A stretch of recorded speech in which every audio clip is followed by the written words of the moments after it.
അവരെങ്ങനെയല്ലേ? നിങ്ങൾക്ക് എങ്ങനെയാണ് വേറൊരാളിനെ ചവിട്ടി തേക്കാൻ പറ്റുന്നത്? മറ്റൊരാളിനെ തുറച്ചു നോക്കാൻ എങ്ങനെയാണ് നിങ്ങൾക്ക് പറ്റുന്നത്? കാരണം അതൊക്കെ കർത്താവിൻ്റെ ഭാഗമാകുന്ന, കർത്താവിൻ്റെ ശരീരമാകുന്ന ഒരാളിനെ നമ്മളെങ്ങനെ തുറച്ചു നോക്കുക? കർത്താവിനെയാണ് നോക്കുന്നത്. ശൗലേ നീ എൻ്റെ സഭയെന്നല്ല, നീ എന്നെ ഉപദ്രവിക്കുകയാണ്. മനസ്സിലായോ? വിധിക്കരുത്, എന്നാൽ നീയും വിധിക്കപ്പെടുകയില്ല. വിധിക്കരുത്, നമ്മളെ വിധിക്കയില്ല. സോ എത്ര പേർക്ക് അറിയാമെന്നുള്ള വേദപുസ്തകം എല്ലാവർക്കും അറിയാം. എനിക്കറിയത്തില്ല. ഈ ഹാളിൽ ഇരിക്കുന്ന ഇത്രയും പേര് അറിയാമല്ലോ. എവർക്ക് അറിയാമെന്നുള്ള പലതും എനിക്കറിയത്തില്ല. എനിക്കറിയത്തില്ല റിയലി. സോ നിങ്ങൾക്ക് മനസ്സിലാക്കുന്ന പല കാര്യങ്ങളും ഞാൻ മനസ്സിലാക്കിയിട്ടില്ല.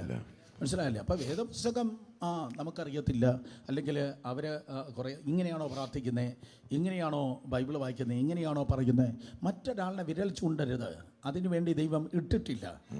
സ്തോത്രം. മറ്റുള്ളവരിൽ എന്ത് നമ്മൾ വിതയ്ക്കുന്നോ അതാണ് നാളെ കൊയ്യുന്നത്. അതുകൊണ്ട് മറ്റുള്ളവരിൽ തിന്മയല്ല വിതയ്ക്കേണ്ടത്.